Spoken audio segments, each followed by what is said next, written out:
It is in the imagination that everything lives, and not in its actuality, not in the fact. Unless imagination penetrates the fact, the deluge remains a deluge. We are now in the deluge. This is the flood. A man is in jail, that's a fact. And he knows he's there for X number of years, that's a fact. And he simply waits and hopes that in some strange way that he will get some early release from this confinement. He never uses his imagination, save in some violent way to get out, but to penetrate the fact. When in March of 1943, by using my imagination to penetrate the fact that I too was in prison in the army, but I didn't want any part of it. And so I simply penetrated the fact and saw myself in New York City in my own apartment with my family. And in 9 days, I was out honorably discharged in my apartment in New York City. So I wrote a friend of mine who was in the army. He was my age. He was a Freudian, a professional psychoanalyst. But Freud was his background. That was his schooling. And when I wrote him in detail exactly what I had done, I didn't mince matters. I told him exactly what I did.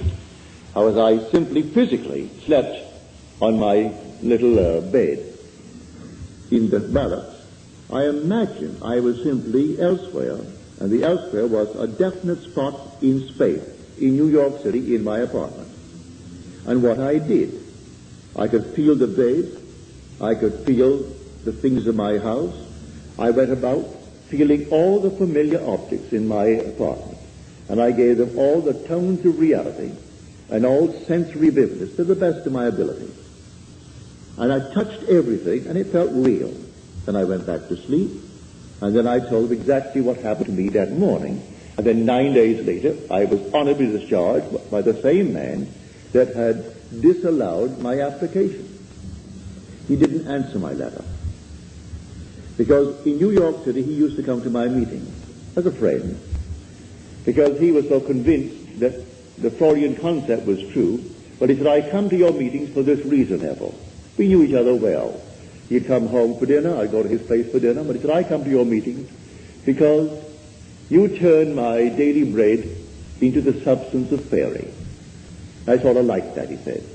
But when I listen to you, I hold the chair, and I put my feet right firmly on the ground to feel the reality and the profundity of things. You want me to take me away with you.